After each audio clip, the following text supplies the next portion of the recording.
First up, the narrative, because man, the story in this game is something. I won't spoil any major twists if you've somehow managed to avoid them for 14 years. So you play as Jason Brody. He's a young, rich, spoiled kid who decides it would be a rad idea to take his brothers and his wealthy friends on a vacation to some remote tropical island called the Rook Islands. They're skydiving, drinking, partying, and generally just being obnoxious tourists. But things go horribly wrong. They end up landing on an island controlled by heavily armed pirates. Jason and his older brother Grant get captured and thrown into a cage, and this is where we meet the absolute star of the game, Vas Montenegro. Vas is the leader of these pirates, and he's without a single doubt one of the greatest video game villains of all time, period. The performance by Michael Mando, who did the voice acting, the motion capture, and the facial expressions, is absolutely electrifying. From the very first second Vas is on screen, pacing back and forth outside your cage, mocking you, you're just like terrified of the guy. He's unpredictable, he's violent, he's charming, and he's absolutely out of his f***ing mind. And the dynamic between this terrifying seasoned killer and Jason, who's literally just a frat boy, sets the stage for everything that comes next. Jason manages to escape into the jungle, and from there, the entire game becomes a desperate quest to rescue his kidnapped friends and find a way off this godforsaken island.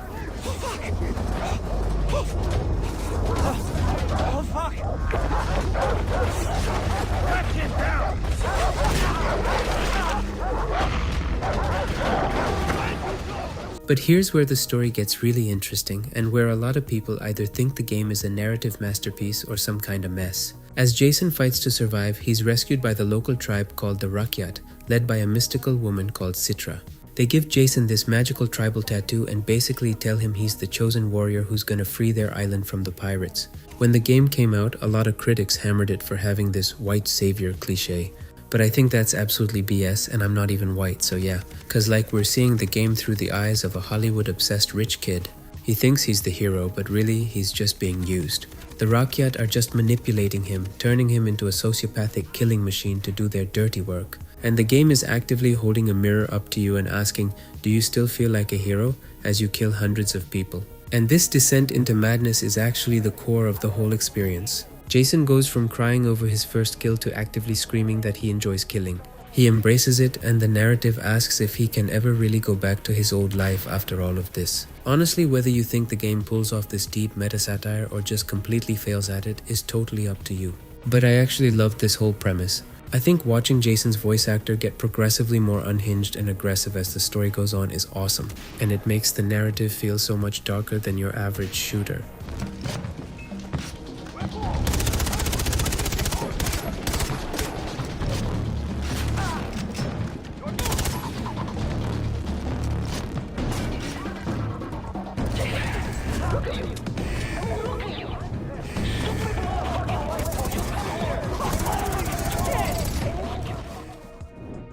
Now let's quickly talk visuals and the art style, because it's an incredibly fascinating game to look at right now. Like I maybe said earlier, it was a massive breath of fresh air in 2012 just because of its color palette alone.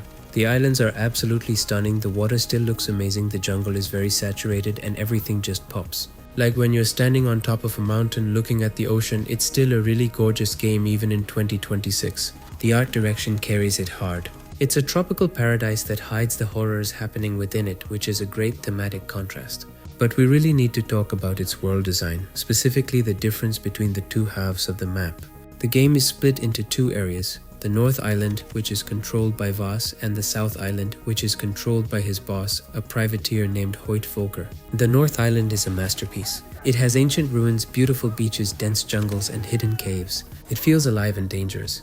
But then, about halfway through the story, you unlock the South Island. And guys, not gonna lie, the South Island is kind of a bummer. It's a bit dull and lifeless.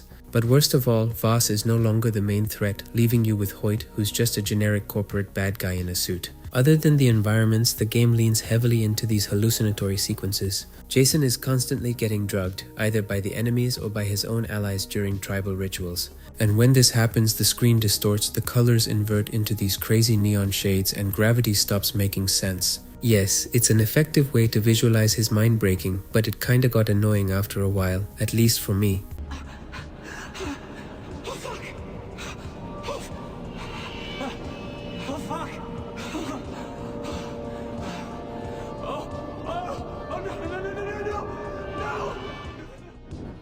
Okay, so let's get into the best part, the gameplay mechanics. This is where the game cements its legacy. You gotta understand, this game basically invented what everyone now calls the Ubisoft formula. Before this, climbing towers to reveal the map and clearing enemy camps was not a cliche, it was an insanely addictive gameplay loop. And honestly, even though we're all a little sick of this now, going back and playing the game that perfected it is a blast. Like, it just works so well here. The core loop revolves around liberating outposts and climbing radio towers. The radio towers are essentially environmental puzzles, but the real meat of the game is the outposts. Taking down a pirate outpost in Far Cry 3 is some of the most fun you can have in an open world sandbox. Like, you have so much freedom. You can get on a hill a mile away with a sniper and pick off guards one by one. Or you can use your camera to tag enemies so you can see their silhouettes through walls. Or you can sneak into the base, disable the alarm, and then just go crazy with stealth takedowns. And man, the takedowns in this game are incredibly satisfying.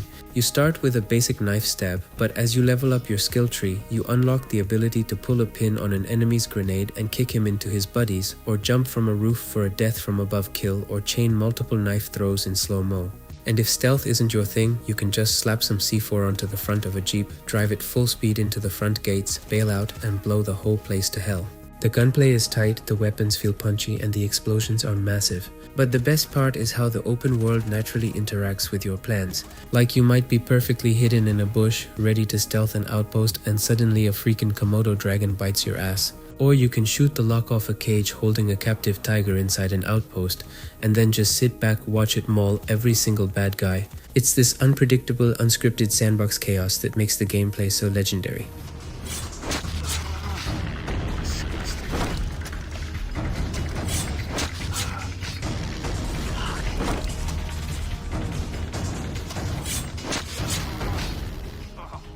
And now let's talk about the hunting and the whole crafting system, because it's a core mechanic here. To get better gear, you can't just buy it. You gotta go into the jungle and hunt animals to skin them and craft new stuff. Need to carry more rifle ammo? Go hunt 3 dingoes or something. Need a bigger syringe pouch? Better go find another rare animal or something like that. It forces you to engage with the open world, but it's also kinda absurd. Like, when you need to upgrade your wallet to carry more cash, your only option is to go into the open ocean and literally punch a great white shark to death to use its skin. Another huge mechanic is the fire itself. Fire in the Far Cry engine is basically its own living thing. If you throw a Molotov into dry grass, the fire will physically spread based on the direction of the wind. It will burn down trees, flush out enemies, and create total chaos. Sometimes it backfires and you end up burning yourself alive, but when it works, it's spectacular.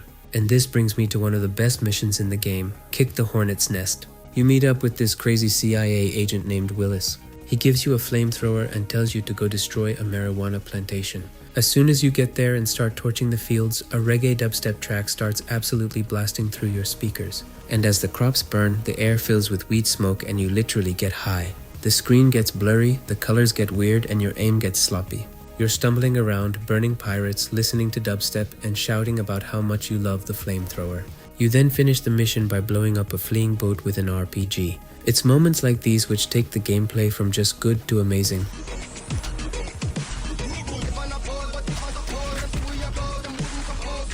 That's one down. That's it. I'm out of here.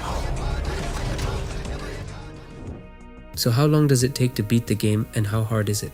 Well, compared to bloated mess we get today, Far Cry 3 actually respects your time beautifully. If you just focus on the main story missions, you're looking at a well-paced 16-hour experience. But if you also clear out some outposts and do a handful of the side quests, it will take you like 25 hours. And for the absolute hardcore completionists who want to find every single hidden relic, read every piece of lore, and fully upgrade Jason to the max, it will take like about 36 hours. It's long enough to feel like an epic adventure, but short enough that you actually want to finish it instead of getting burned out. As for difficulty, the game initially launched with easy, medium, and hard modes, but they later added in a master and survivor modes. To be honest, I highly recommend playing this game on one of the harder difficulties if you're planning on revisiting it. On normal difficulty, Jason eventually becomes so OP with his upgrades and weapons that the tension kinda goes away.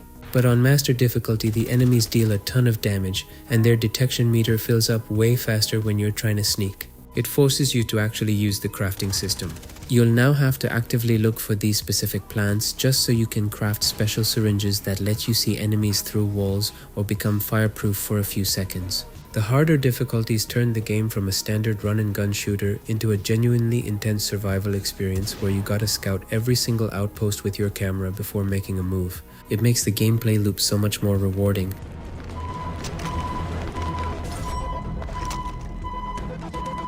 Mine! You're out!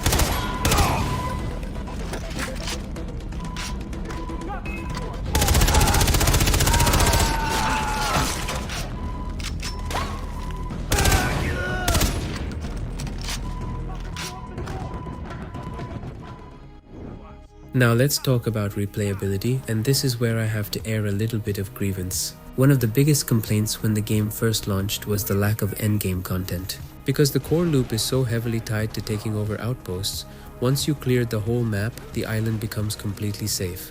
There were no more pirates, no more random firefights, and nothing to shoot at. It basically just becomes a boring hiking simulator.